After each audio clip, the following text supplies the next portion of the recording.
Novamente agradeço a Iveco e aqui a Unifem pela cessão de espaço e gostaria de convidar a Merval Pereira para vir ao palco. Eu queria primeiro, antes da gente entrar na seara do assunto em questão, você falar um pouquinho do livro, né? Eu conheço o livro já tem um tempo, o livro é de 2010, mas a impressão que eu tive ao pegar o livro hoje, para dar uma reolhada, é que é só mudar o número de 10 para 12, né, Merval, que está igualzinho ao contexto político de hoje, né?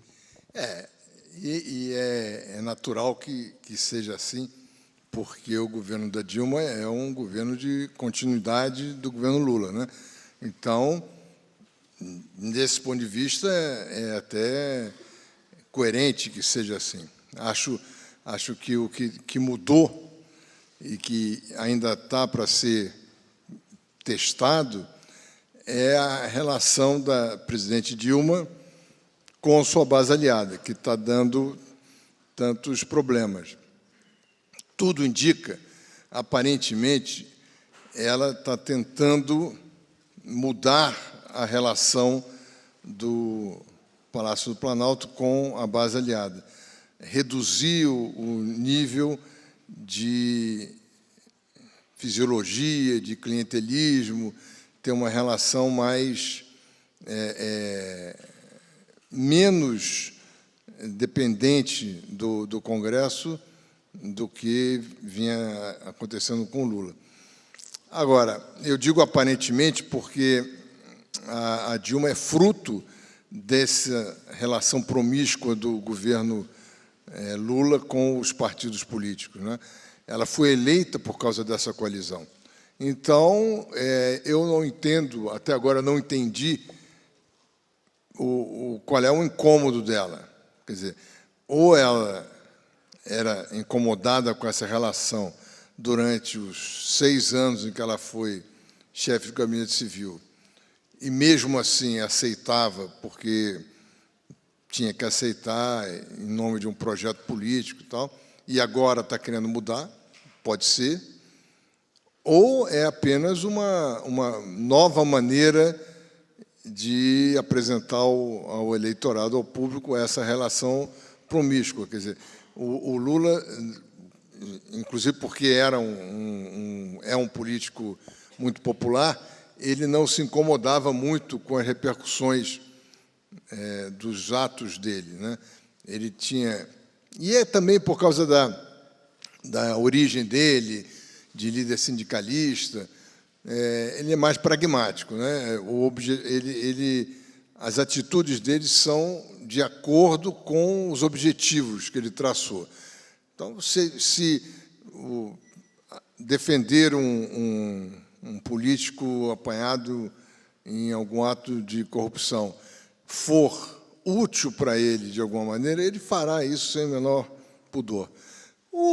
A Dilma, aparentemente, tem um certo pudor e está querendo, pelo menos, organizar a bagunça, porque a relação do Palácio Planalto com a base aliada, há muito tempo, é muito promíscua, desde o Fernando Henrique, desde o Collor, que não conseguiu ter uma base forte porque desprezava o Congresso e tal. Mas nunca houve, como no governo Lula, uma relação tão abertamente fisiológica e sem preocupação com a opinião pública, com a reação da opinião pública. Porque o Lula é um político muito popular e ele consegue passar para o seu eleitorado a ideia de que ele está fazendo aquilo que é normal fazer, que está tudo certo. No final, o objetivo de alcançar uma melhor distribuição de renda justifica e tal. A Dilma não tem essa capacidade, então ela está com uma certa dificuldade. Vamos ver o que vai dar isso, né? Porque tanto pode dar uma organizada nessa relação, como pode criar uma crise institucional muito grave. Você que vive um momento, né, presente da política. Se eu te pedisse para você tentar fazer uma síntese desses desses 25 anos, onde o Brasil exerceu uma democracia mais representativa, você tem condição de falar para a gente para onde isso pode caminhar? Principalmente nesse momento tão fisiológico do mundo político brasileiro, né? Então, eu acho que a gente avançou muito. O controle da inflação foi uma medida definitiva para esse avanço. Acho que o governo Lula avançou no aspecto social, embora não tenha feito reformas estruturais, que essas sim vão permitir que as mudanças sociais sejam permanentes. Mas, de qualquer maneira, eu acho que o conjunto de governos, a partir do fim da inflação, a partir do Plano Real adiante, são 8 anos do Fernando Henrique, 8 anos do Lula e mais um da Dilma. Acho que, nesses 15 anos últimos, o país deu uma avançada muito boa. Agora, precisa, para avançar, fazer reformas trabalhista, previdenciária, tributária, são reformas imprescindíveis, e precisa, a reforma da educação, por exemplo, precisa ter um governo. Eu estava dando uma entrevista agora, me perguntaram sobre educação. O Brasil precisa urgentemente de ter um governo cuja prioridade fosse a educação. A qualidade do ensino no Brasil é muito ruim, e não há como o Brasil chegar ao primeiro mundo, chegar a se desenvolver plenamente, ser uma potência, com esse nível de educação que nós temos. Hoje nós somos a 6ª economia do mundo, caminhando para a 5ª, para a 4ª. Agora, só uma parte do país tem condições de competir com os países mais desenvolvidos do mundo, porque uma parte minoritária do país. O país tem 200 milhões de pessoas, e uma parte minoritária desse milhão está preparado para competir. O resto não está preparado, e não está preparado porque o governo não dá a educação de qualidade. Você acha que esse Congresso, aquela velha frase, você falando de educação tem tudo a ver com o que eu vou perguntar, que o Congresso, de fato, reflete o povo brasileiro de Sete Lagoas que está aqui, ou o que está faltando mesmo é uma reforma política séria para poder fazer com que as coisas fiquem menos desiguais? É claro que a reforma política é fundamental, só que não vai sair, porque o Congresso não aprovará nunca alguma lei que vá contra os interesses da maioria que foi eleita por essa situação. Eu acho que, por exemplo, se a gente tivesse mantido na legislação a cláusula de barreira, que foi aprovada 10 anos antes. O que é a cláusula de barreira? A cláusula de barreira é uma lei que determina que os partidos políticos que tenham menos de uma determinada votação, no nosso caso, era 5% de votos em pelo menos 9 estados, não tem representação na Câmara ou no Congresso, né? No Congresso. Então, você pode... Hoje nós temos 27 partidos disputando. Na Índia são 600 e tanto. Pois é. Agora, você pode ter 1000. Agora, se você puser uma cláusula de barreira, dizendo quem tiver menos de 5% de votos em menos de 9 estados não tem representação no Congresso. Então, o partido existe, vai ficar aí tentando aumentar a votação, mas não vai para o Congresso. Então, você reduz na época, se fez uma conta, nós teríamos hoje uns 10 partidos, em vez de 27 representados no Congresso. Então, a partir daí, você pode fazer uma negociação política muito mais profunda, muito mais séria. E os países que têm 2 partidos só fortes, como os Estados Unidos, nesses partidos você tem várias facções. Você vê, o Partido Republicano é um partido que tem o Tea Party, que é a parte mais radical do republicano. Agora, tem republicanos liberais, tem republicanos que... Então, e assim também o democrata. O democrata tem uma parte mais à esquerda, de onde vem o Obama, tem uma parte mais conservadora. Então, a questão não é você ter 2 partidos só, ou 3, é que o espectro político do país não está representado. É que você tendo menos partidos, você tem melhores condições de fazer acordos políticos e fazer acordos programáticos do que com 30. O governo da Dilma tem 30 ministérios. Por quê? Porque tem que dar ministério para todos os partidos da base aliada e mais para as facções do PT e mais para as facções do PMDB. Aí não há como governar. Como é que se deu a eleição do Tiririca, que eu não estou lembrando? Ele foi realmente o mais votado do Brasil, mas é um partido pequeno, né? Mas o Tiririca ele teve uma votação espetacular. Ele seria eleito tranquilamente. O problema do Tiririca é que ele, com a votação espetacular dele, ele levou para o Congresso 3 ou 4 outros deputados que não teriam sido eleitos e foram eleitos com as sobras do Tiririca, né? É o índice, né? Então, você tem... E tudo indica que quem inventou a eleição do Tiririca inventou exatamente com essa intenção de se aliar ao partido do Tiririca e ser eleito, porque sabia que não teria voto suficiente sozinho para se eleger.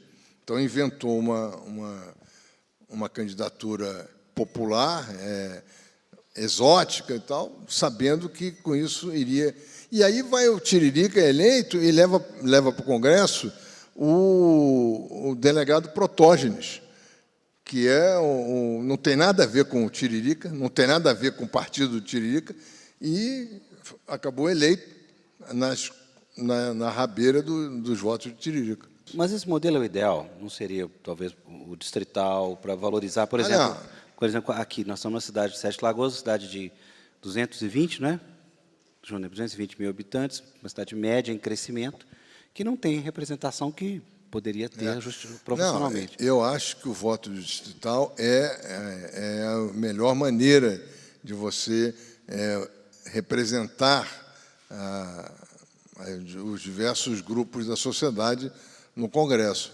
Mas é o que eu digo, é muito difícil você mudar as regras, um Congresso que foi eleito por essa regra, querer mudar a regra.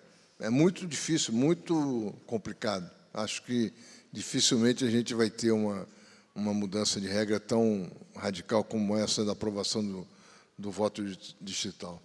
O que mais me incomoda também é que esse volume de denúncias e de tanto que a gente ouve se falar do mal do político, reflete na nova geração, né? A nova geração no sentido de que... É até uma pergunta. O pessoal de trás são todos alunos, não são? Só o pessoal de trás responde, por favor, que aqui o pessoal da frente parece que é de mais de 7 lagoas. Alguém aí quer ter a carreira de político? Você quer? Sensacional. Como é que você chama? Então, vem cá e explica por quê. Vem aqui nesse negócio. Vem aqui, vem aqui. Porque, assim, desde quando eu era pequena, sempre eu gostei muito de política. Adorava assistir horário político, ficava lá horas e horas. Aí, eu também gosto, assim, sempre procuro ler, saber, igual da cidade. Aqui em Sete Lagoas, eu sempre procuro saber coisa que está acontecendo na cidade, política, época de eleição. Teve até uma vez, foi um prefeito, até foi de outra cidade, ele foi lá em casa, conversar comigo, eu tinha uns 8 anos. Aí eu falei, meti o pau, né? Falei mal dos prefeitos e tudo. Tanto é que na outra semana ele me mandou um jornalzinho da cidade, falando das obras da cidade, só para me mostrar que estava fazendo alguma coisa lá. Aí, assim, eu sempre gostei, assisto. Esse ano eu vou assistir de novo. E pretendo ser prefeito e depois ir subindo até chegar à presidência. Votem em mim, tá, gente? Votem em mim. É até natural que a juventude tenha um certo distanciamento da política. Isso é um fenômeno mundial. A política está muito distanciada do cidadão médio, né? Ainda mais agora com essas novas tecnologias, na internet,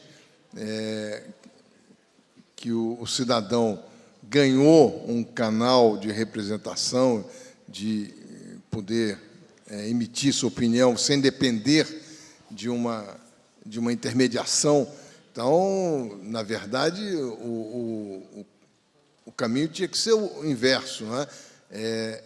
Todo mundo que se interessasse pela cidadania, que se indignasse com o que está acontecendo no Congresso, deveria querer participar da vida política exatamente para mudar, para impor um novo sistema, né, de relacionamento com os políticos, né, dos políticos com a sociedade. Então, nós estamos nesse dilema, um dilema pós-moderno, né? Como fazer com que as representações políticas reflitam os anseios da sociedade e trabalhem junto com a sociedade. Então, você tem alguns mecanismos que na Constituição brasileira foram previstos e são muito avançados, como as leis populares, como a lei do Ficha Limpa, né, que nasceu de uma movimentação popular. Então, acho que essa mobilização popular, em diversos setores, tem alguns caminhos na legislação para forçar os políticos a se sintonizarem melhor a sociedade. A lei do Ficha Limpa entrou no Congresso e era rejeitada pelos políticos. Se dependesse dos políticos, ela morreria ali. Só que a pressão da opinião pública foi tão grande e continuou insistindo na ideia que, no final, eles entenderam que não aprovar o Ficha Limpa seria uma afronta à sociedade. Tiveram que aprovar. Esse é um exemplo típico de uma lei que nasceu da pressão popular. E acho que isso é que deve acontecer. E esses novos meios de comunicação ajudam a isso, ajudam a que os cidadãos possam se manifestar e possam demonstrar para os seus representantes que estão insatisfeitos com o que está acontecendo, constrangê-los a ter uma sintonia maior com o cidadão, né? Pois é, um dos efeitos colaterais, se é que a gente pode usar essa expressão, dessa decepção generalizada com os políticos, são esses políticos síndicos, né, que a gente até veio conversando, que assim, guardadas as proporções, a própria Anastasia, Márcio Lacerda, que vieram de outras áreas e estão ali se hospedando na política, né? O que você acha desse reflexo? Olha, Afonso, isso é um fenômeno exatamente uma consequência, um fenômeno em consequência da ineficiência dos políticos, né? do populismo, do clientelismo. Então, a falta de eficiência, você paga imposto altíssimo e não tem os serviços em troca, né? A população sente que não tem transporte, não tem escola, não tem hospital. Então, passa a valorizar a questão da gestão. É uma visão moderna do que seja a política. Quer dizer, na política vira uma coisa de resultados, buscar resultados para justificar o seu voto, né? Então, você tem um bom administrador, justifica o voto porque faz mais escola, faz mais estradas, sabe usar o dinheiro público com mais eficiência. Agora, isso tem um lado ruim, que é um exagero de você levar para o lado só administrativo, porque aí você perde a visão do político, que é exatamente, na teoria, deveria ser uma visão mais humanista, uma visão mais ampla da sociedade e dos seus interesses. E você corre o risco de ficar com administradores frios, que só veem números, e aí podem colocar em risco situações que a sociedade precisa de outro tipo de compreensão, outro tipo de política, né? O exagero de ambos os lados é perigoso por isso, porque você pode ter um grande administrador sem sensibilidade política nenhuma. E aí é uma tragédia, porque vai tomar decisões que vão acarretar dificuldades sociais paralelas que podem atrapalhar o bom resultado que ele, porventura, venha a conseguir, né? O senador Demóstenes Torres, vocês devem estar acompanhando, é um político conservador, do Democratas, do Partido Democrata, mas estava se destacando nos últimos anos como o grande opositor dos governos petistas, né? E sempre defendendo a ética na política, sempre acusando os governos petistas de estarem contaminados pela corrupção, e era inclusive, um possível candidato a presidente pelo Democratas. Não creio que tivesse chance de se eleger, mas teria chance de se apresentar ao país como um político sério e defensor de ideias corretas, éticas e tal. E foi apanhado numa relação promíscua com o bicheiro Carlinhos de Cachoeira, gravações e mais gravações, e acabou completamente desmoralizado, né? Hoje, o Democratas exigiu dele uma explicação, ele não conseguiu dar, porque não dá para explicar. Inexplicável não é explicável. É explicável demais, né? Não dá para fugir das gravações. E o Democrata resolveu abrir um processo de expulsão do senador Demóstenes Torres do partido. Ele não vai se desfiliar e não vai renunciar também, porque ele quer ser julgado pelo Supremo Tribunal Federal. Como ele é senador, ele tem direito a foro privilegiado, então só o Supremo pode julgá-lo. Então, ele aparentemente vai ficar sem partido e completar o seu mandato. Politicamente, eu acho que está morto, né? Mas, de qualquer maneira, hoje definiu-se o seu destino imediato, e vai ser a expulsão do Democratas. O Senado tem dado mostras de melhora, né? A questão da extinção do 14º e 15º salário, que por si só já é uma excrescência, né? Já é um indicativo interessante, né? E é uma mudança também forçada pela opinião pública, porque você lembra que recentemente saiu uma notícia de que cada senador tinha direito a contratar 70 auxiliares, um número assim absurdo, né? E foi um escândalo, todo mundo editou.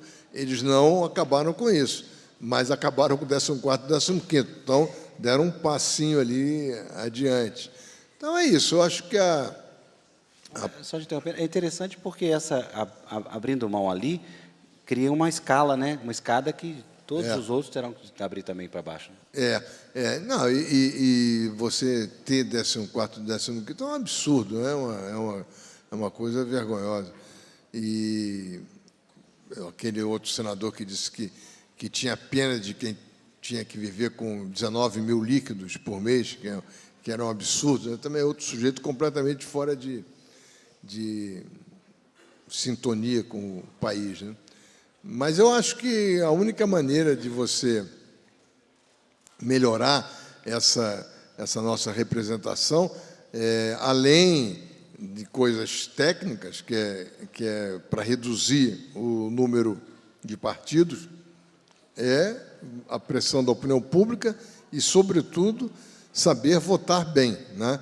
Pensar bem quando votar, mas você só pensa bem, só tem informação sobre voto, se você tem educação, se você tem boa informação, boa formação e boa informação. Então, essa é que é a dificuldade do país, porque continua muito restrita a capacidade de se informar do eleitorado brasileiro. Esse fim de semana eu escrevi umas colunas sobre a relação historicamente conturbada do legislativo com o executivo, tem exemplos históricos, mas o Zé Murilo de Carvalho, que é um grande historiador, e meu companheiro da Academia Brasileira de Letras, ele fez uma observação muito pertinente, dizendo que de 1945 até hoje, o que mudou realmente foi a ampliação do eleitorado. Em 45, votava apenas 5% da população brasileira. Hoje, vota 80% da população. Então, a representação é muito grande, né? A representatividade dos congressos, das assembleias, das câmaras de vereadores é muito alta. Agora, o que falta para esses 80% que votam é informação e educação, para que eles usem seus votos como armas da cidadania. Mas, antes de tudo, eles têm que saber o que é cidadania. Eles têm que ser orientados dos seus direitos e dos seus deveres, para que possam escolher bem seus representantes. Mas aí, tentando puxar o que você acabou de falar, para a moça que quer ser presidente da República, tomara que seja. Como é que hoje ela praticamente vai tentar se candidatar num quadro de partidário desse jeito? Hoje as campanhas são muito caras, né? E quem não tem um apoio financeiro ou dinheiro próprio, um apoio financeiro, é muito difícil se eleger. Você tem que ser uma pessoa famosa fora da política, né? Como Tiririca, como... É por isso que os partidos políticos começaram a trazer atrair para suas legendas cantores, jogadores de futebol, radialista, todo tipo de gente que tem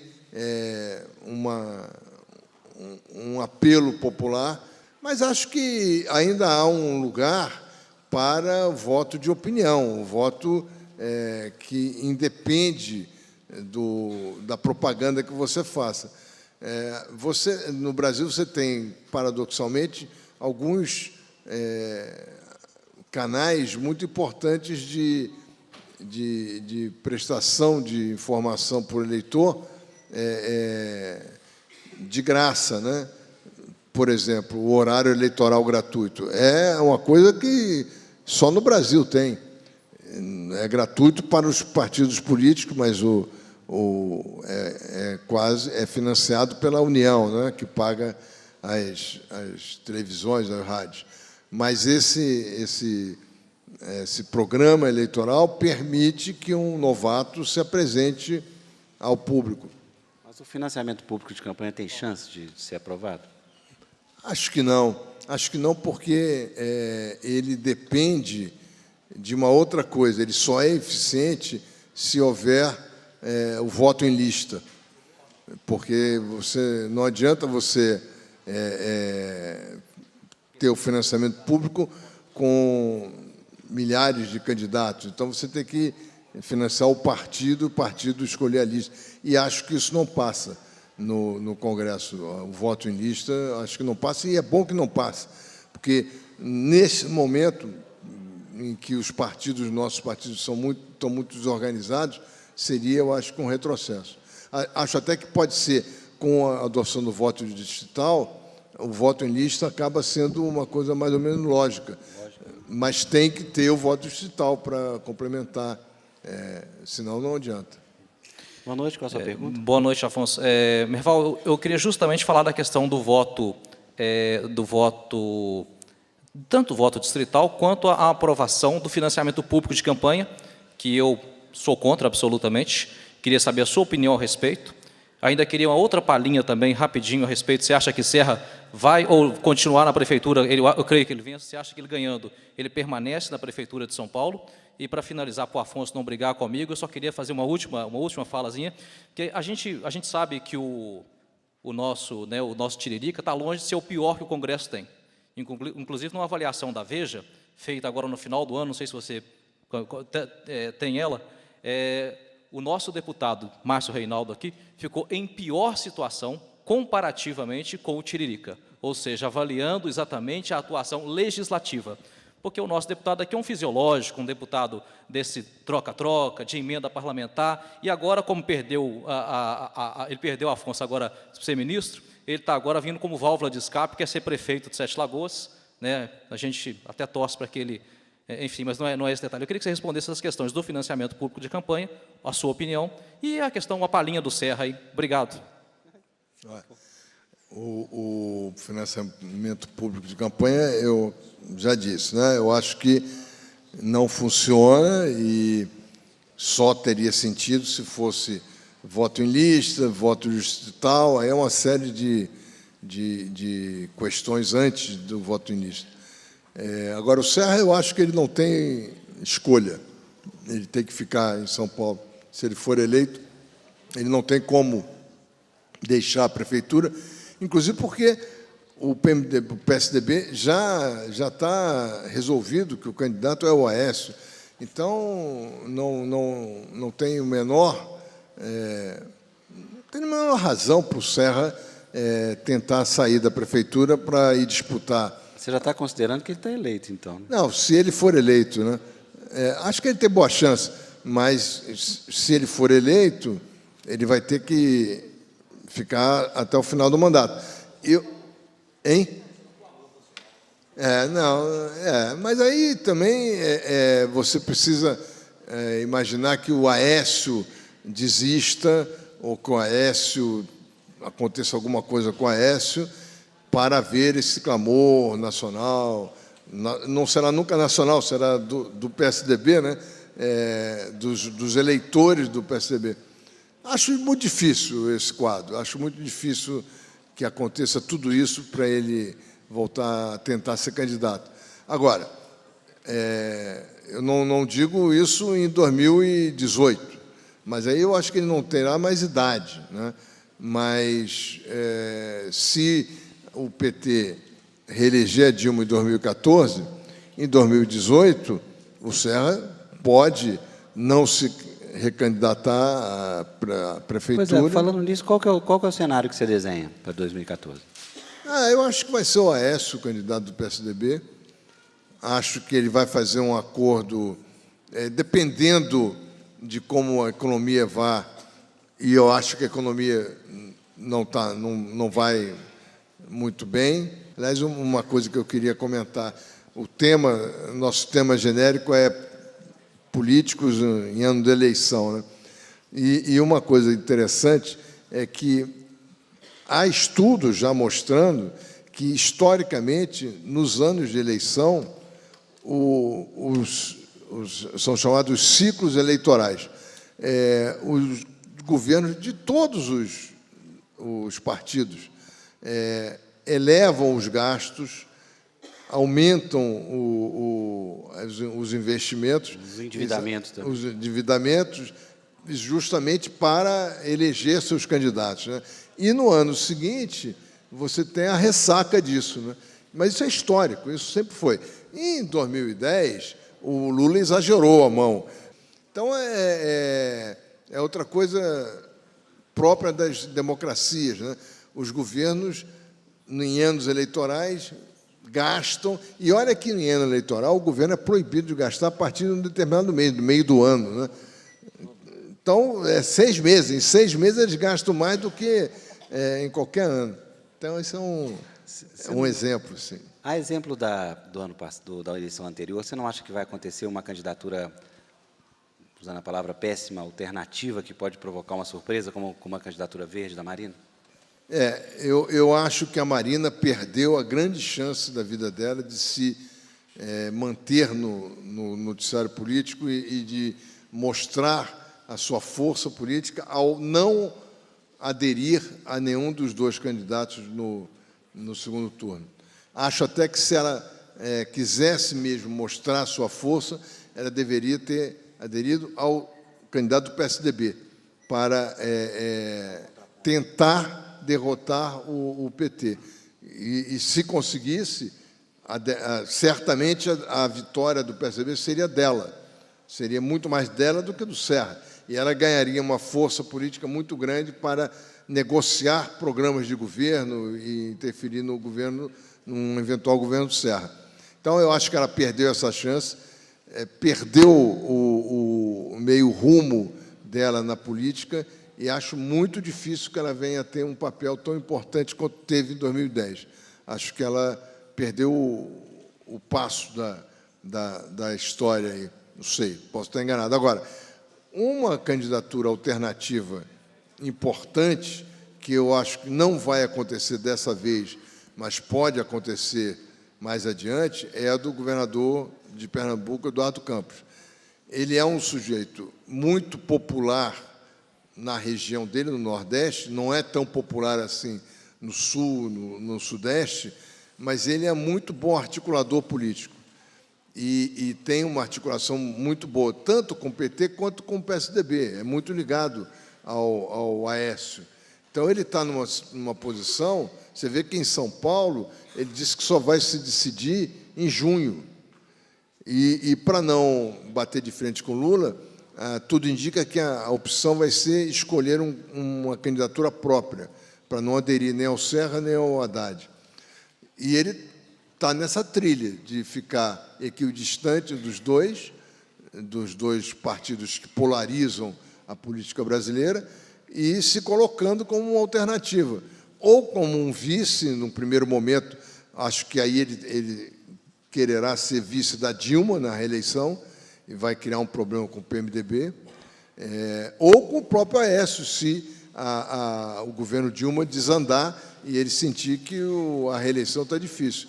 Então, eu acho que o Eduardo Campos é um político novo que deve ser observado, porque ele terá um papel importante nos próximos anos. Eu quero saber a sua opinião. O que você acha das redes sociais? Qual o poder que ela tem e como ela pode eleger um político, se ela pode?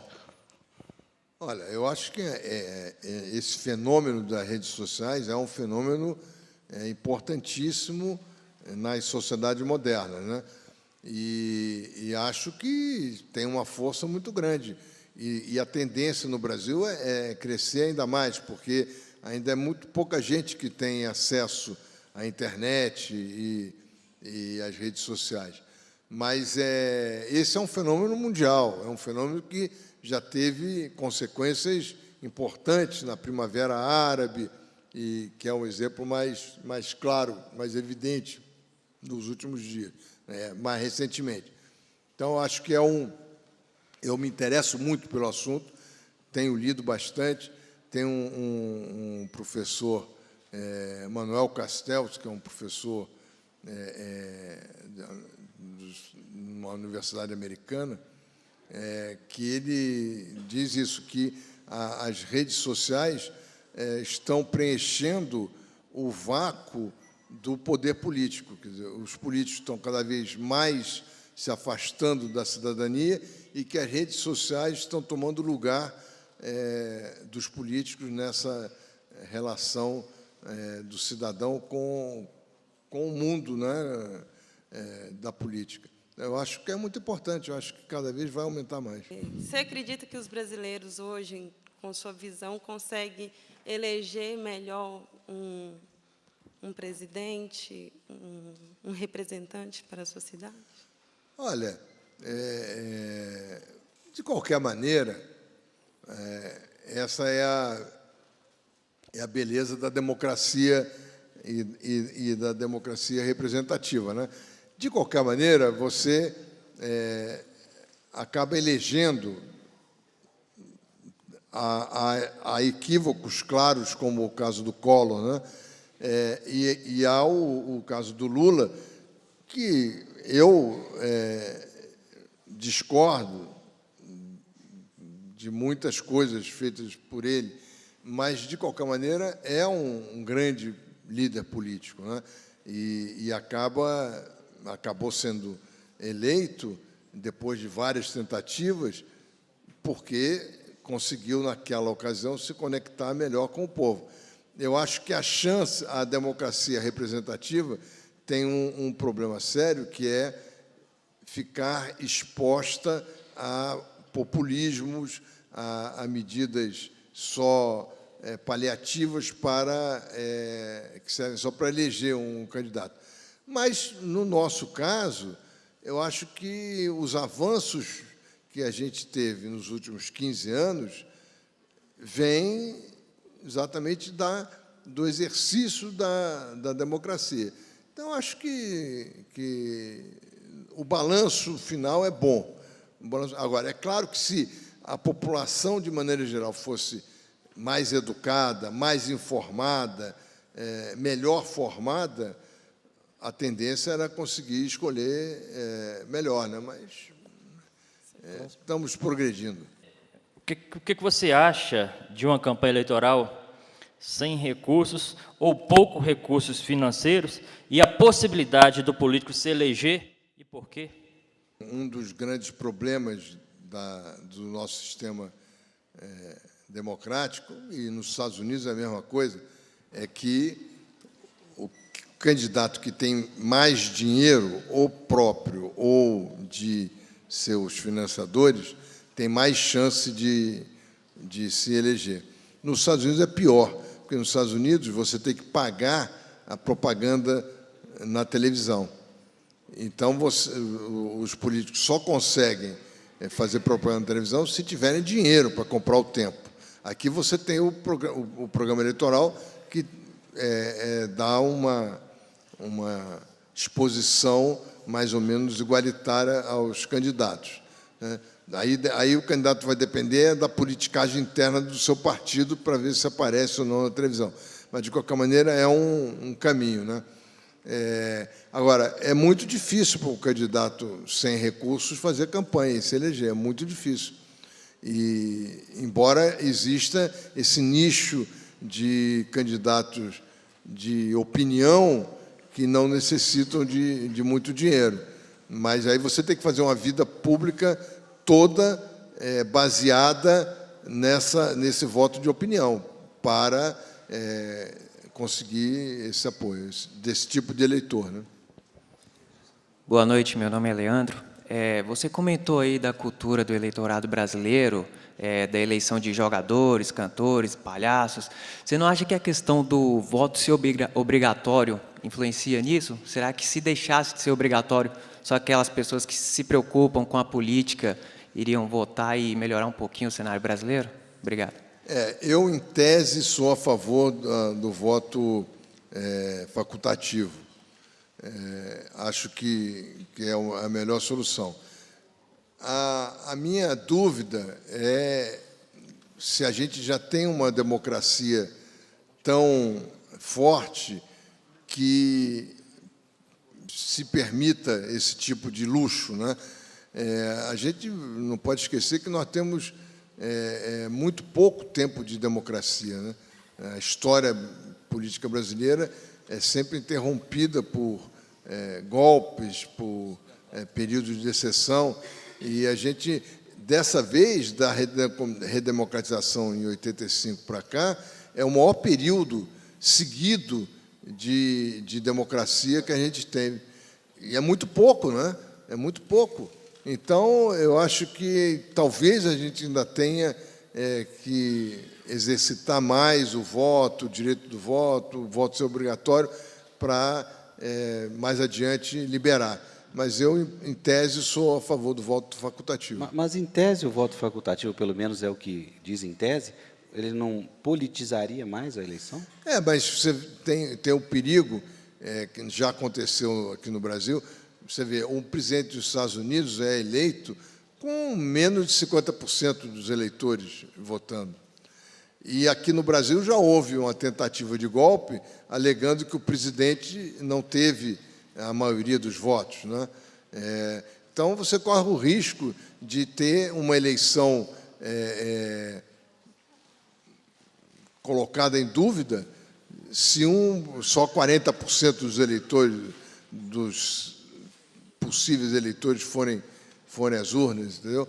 Esse risco aqui eu acho que a gente ainda precisa avaliar bem se não corremos, né? A questão da esgotosfera, nós temos uma imprensa paralela hoje cumprindo um desserviço para a democracia, e a tentação autoritária, eu também queria que você falasse. Isso é devido ao lulopetismo, a essa coisa que assumiu no país, né? Essa falta de democracia. Fala isso para a gente. A internet é importantíssima para dar voz ao cidadão, mas ao mesmo tempo que ela é uma máquina de disseminar informação e cultura muito importante, ela é uma máquina de espalhar boatos, é uma máquina de espalhar acusações falsas, e essa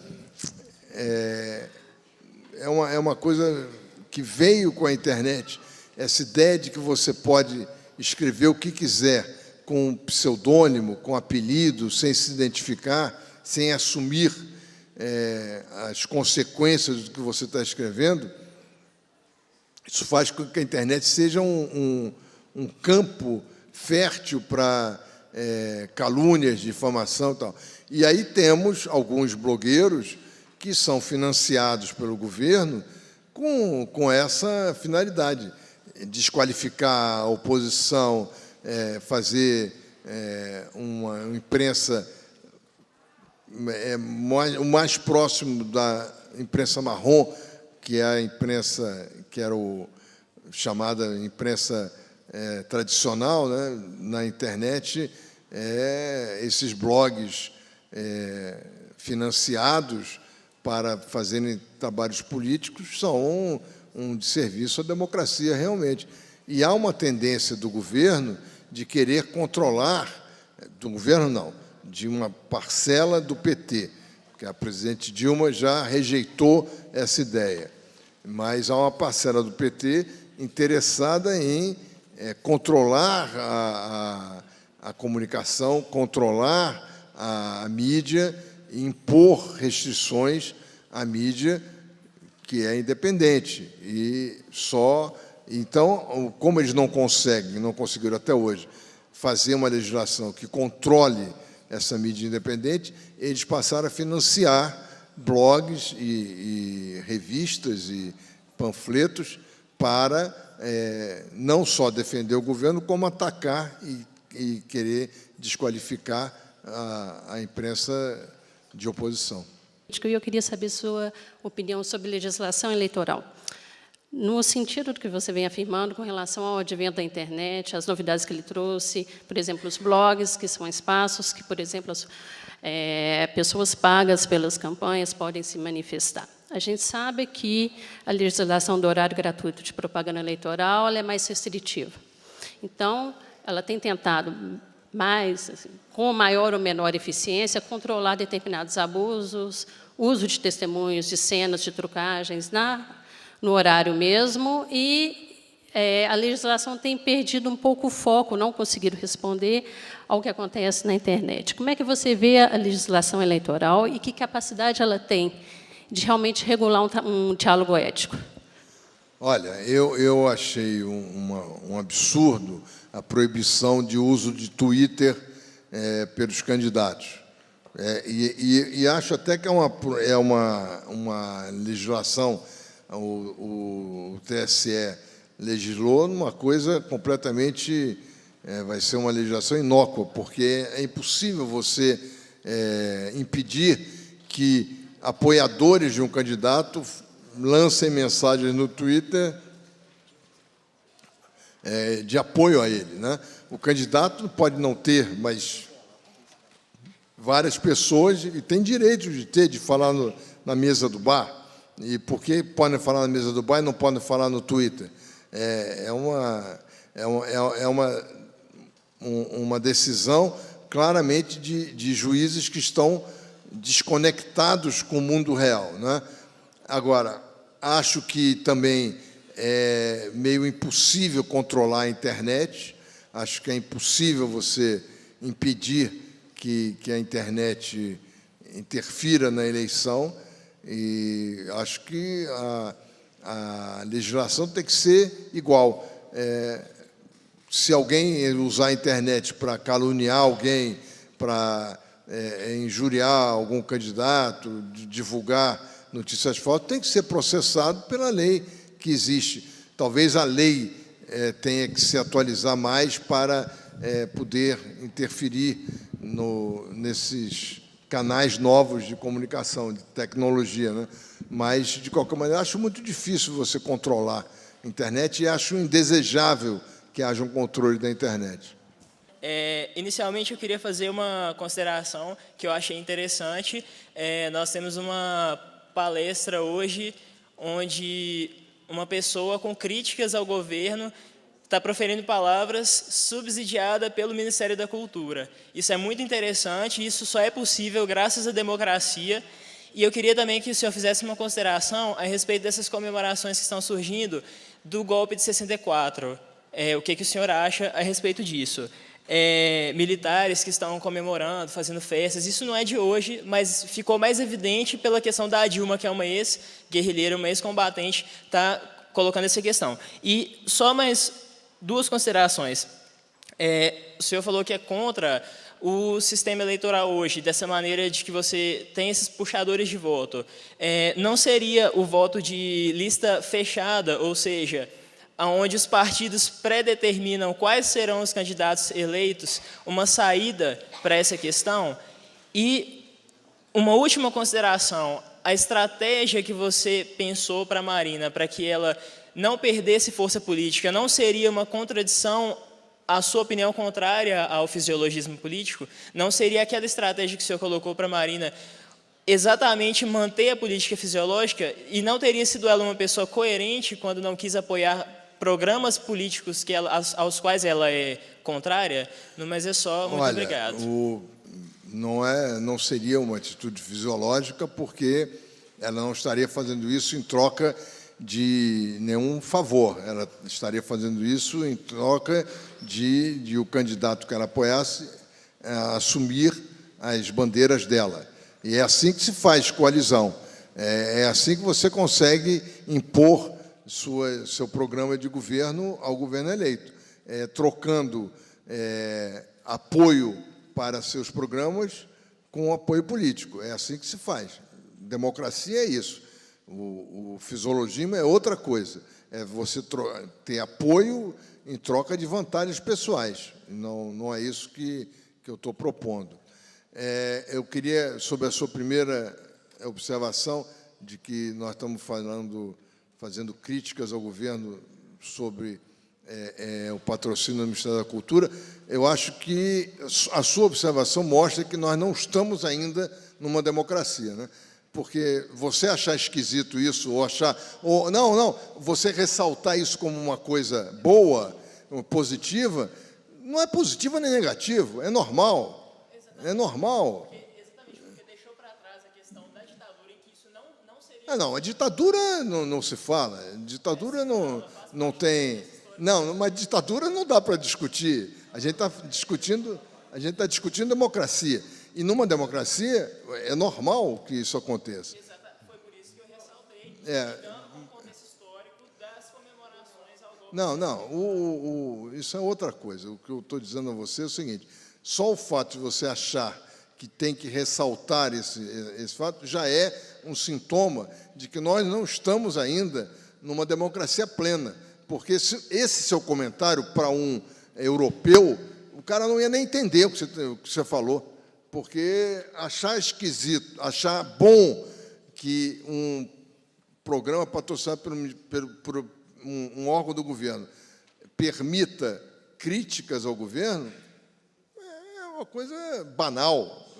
É banal. Bom, com relação à comemoração de 64, eu acho o seguinte: uma grande medida tomada pelo ministro Nelson Jobim, quando era ministro da Defesa, foi acabar com comemorações de 31 de março nos discursos oficiais do dia. Ele não proibiu, mas indicou que não havia por que comemorar 31 de março. E ficamos assim, muito bem, né? Agora, o que está acontecendo é que, com a aproximação da Comissão da Verdade, está havendo muita excitação de todos os lados, né? Dos que querem revogar a lei da anistia para punir os torturadores, dos militares que fizeram a 64. Então, está todo mundo muito com o nervo à flor da pele, por isso está acontecendo esse tipo de coisa. Acho que a Comissão da Verdade tem que ser criada, acho que o governo fez bem em criar, agora, não pode superar a lei da anistia. E há setores do governo, do PT, querendo usar a Comissão da Verdade para superar a lei da anistia. Acho que isso é um erro e acho que o Supremo já definiu exatamente o que está em vigor. E aí, por causa da democracia, nós temos que acatar as decisões do Supremo.